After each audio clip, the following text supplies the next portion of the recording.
On Friday, September 5th, boxing will return to Probox TV as they have a barn burner of a card.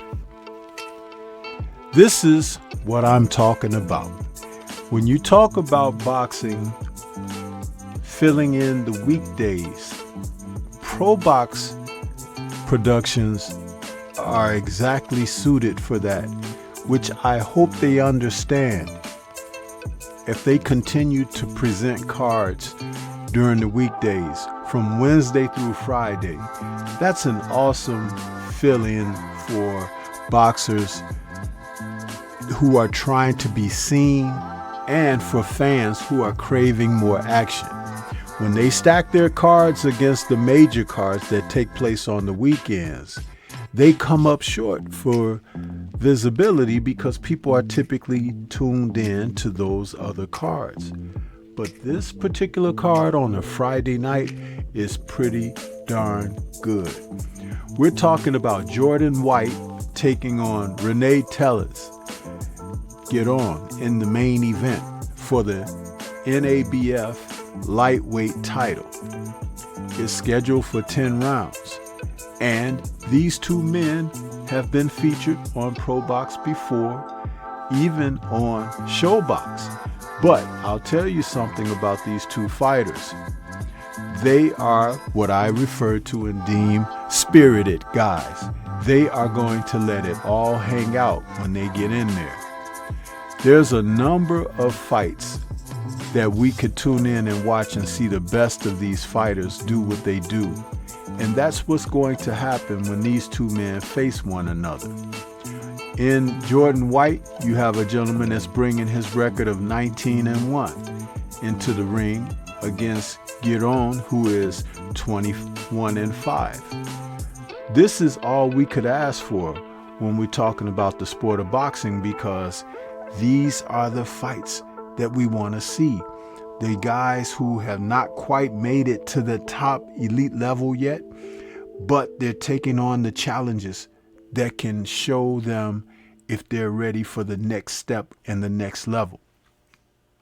In a co-main, we have Sagawa taking on Acosta. This is also a great fight. All in all, the records of the fighters who are participating on this card are very competitive, pretty much near 50-50 bouts. And that's what you ask for. Showbox used to have young up-and-coming talent like that, and now Probox TV is doing something very similar.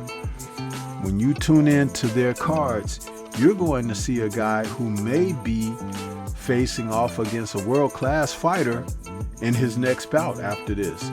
It's been a springboard for opportunities for a lot of guys, and it's also been an opportunity for men who, under normal circumstances, may not get a chance to have an audience lay eyes upon their abilities. So, therefore, it's worth tuning in. I only hope that the Probox producers recognize the significance of keeping their bouts on the weekdays. Now, I can see weekend opportunities when there are no major cards. Yes, because that means that given a time slot, either during the early afternoon or later in the day and evening, these young men can show their wares. But overall, this is what we want to see as boxing fans. And the opportunity for these men to show their wares and build a fan base. Because if they put on exciting performances, you know that the viewing audience is going to say, hey, I want to see those guys again. So I take my hat off to Probox TV for what they're doing with this card this week. And I will probably be doing a post-fight show as the card wraps up on Friday night, because they'll be needing the opportunity for someone to talk about the action, and I'll be right there for it. But tell me, what do you think? This is Stormy B-Man. Shout out to the mighty LDBC and Liberated Perspective, a third eye view of the world. For more content such as this, please like, comment, subscribe, and share. Peace to everyone out there, and everyone please remain safe.